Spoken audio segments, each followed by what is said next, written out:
no meu voto, faço como uma espécie de óbiter dito esta anotação, no sentido de que a preocupação é justa e necessária. E isso se refere não só a esta impropriamente chamada ideologia de gênero, ou teoria de gênero, que bem sabemos é um exotismo destituído de qualquer base teórica sólida. Me refiro não à dita ideologia, mas sim à ideia de que existiria tal ideologia. Não, isso não existe. Na verdade, é a busca de uma abordagem plural acerca da experiência humana sobre a Terra. Então, independentemente de concordarmos ou não quanto à existência dessa, como disse, estranha ideologia de gênero, não há dúvida que qualquer que seja o paradigma de organização do nosso pensamento, ninguém pode desejar a hipersexualização e adultização das crianças. Ninguém, porque isso, de fato, é profundamente nocivo e, como pai de 4 filhos, posso dar, em várias etapas da minha vida, testemunhos diretos quanto a práticas negativas em várias instituições acerca desta temática. Exatamente por conta, presidente, e já ingresso na segunda metade do meu voto, segunda metade e, portanto, obviamente, final, considero que a chave da liberdade e da autonomia não é suficiente para a solução dessa temática, porque não são, obviamente, chaves absolutas, uma vez que ela poderia conduzir, inclusive, a paradoxos. Por exemplo, se esta fosse uma chave absoluta, haveria liberdade das famílias de educar suas crianças de modo consentâneo ao seu próprio sistema de valores de modo unilateral, violando o artigo 227 da Constituição quanto ao princípio da predominância do melhor interesse da criança. O fato é que não será a escola que vai resolver sozinha todos os problemas valorativos e ideológicos existentes na sociedade. As famílias têm um papel, as igrejas têm um papel, outras instituições sociais têm um papel. A exemplo da internet, a exemplo dos meios de comunicação, a exemplo das empresas que às vezes abusam da propaganda infantil, inclusive com essa nota de adultização. Então, eu, às vezes, imagino que há uma idealização como se a escola exercesse um papel monopolizador da atenção e que ela sozinha vai resolver todos os impasses morais, éticos, que são inerentes, repito, ao pluralismo existente na sociedade. Portanto, não imagino que haja, em relação ao ato de ensinar, uma liberdade absoluta, porque sustentamos, no mais das vezes, que essa ficção da liberdade absoluta conduz a abusos. E, por isso, esta liberdade é sempre subconstitucional, é sempre, portanto, ponderada à luz de outras liberdades.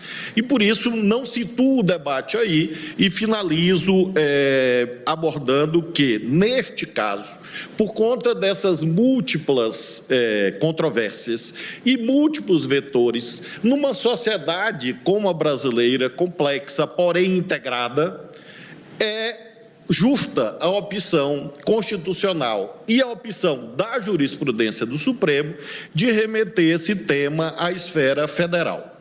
Porque nós teríamos uma sociedade ainda mais conflituosa se reconhecêssemos a competência de 5.570 unidades federadas a legislarem de modo não só diverso, como díspare e até antagônico, acerca do modo como as crianças e adolescentes são educados. Quando eu dei aula há 29 anos, havia uma grade curricular e havia um programa da disciplina aprovado de modo colegiadamente. Então, nós não podemos abrir mão dessa opção colegiada e imaginar que vai vicejar uma espécie da ditadura do eu sozinho.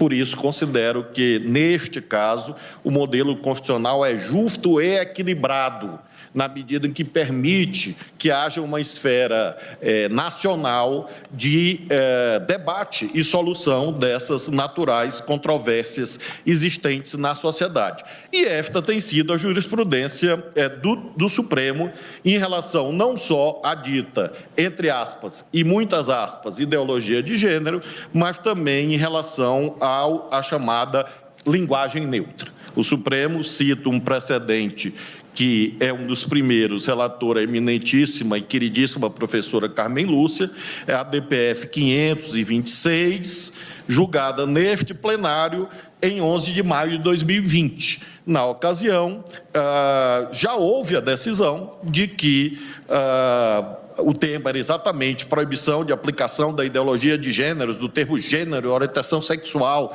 nas instituições da rede municipal de ensino, e houve a decisão quanto à procedência dessa ADPF. Posteriormente, senhor presidente, já sob a relatoria de Vossa Excelência, ministro Edson Fachin, não menos eminente e querido professor Edson Fachin, já no ano de 2024, com a minha presença aqui, pude, na ocasião, aprender com Sua Excelência o ministro Fachin na DPF 462.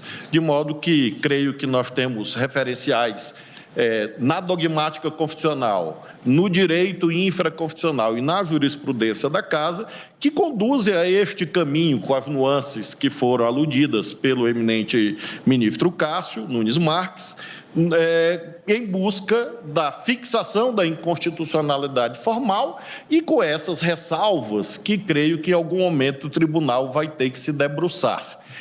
Mas não aferindo leis municipais, posto que elas são ilegítimas do ponto de vista do direito constitucional positivo, mas sim ao exame na esfera própria, na LDB, na Base Nacional Curricular Comum, para que nós possamos, de fato, evitar excessos. Eu tenho recorrido sempre à máxima délfica, nada em demasia, nada em excesso, ou na dicção pauliana de São Paulo, nem tudo que é lícito me convém. Então, onde é o locus de harmonização e de busca da chamada proporcionalidade ou juízo de ponderação no caso concreto? É a esfera nacional e, por isso, eu não hesito em acompanhar os que antes votaram no sentido da inconstitucionalidade formal, e realçando que faço um obter-dito no meu voto, dizendo que o combate à discriminação no ensino, baseado em conceitos de gênero, orientação sexual, deve ser efetivada com atenção e respeito aos preceitos pedagógicos de adequação do conteúdo e da metodologia aos diferentes níveis de compreensão e maturidade, de acordo com as faixas etárias e ciclos educacionais. No que há de substantivo quanto ao meu voto, eu acompanho a inconstitucionalidade formal, com essa ressalva quanto à necessária dimensão prospectiva do debate quanto aos aspectos materiais dessa controvérsia, como voto.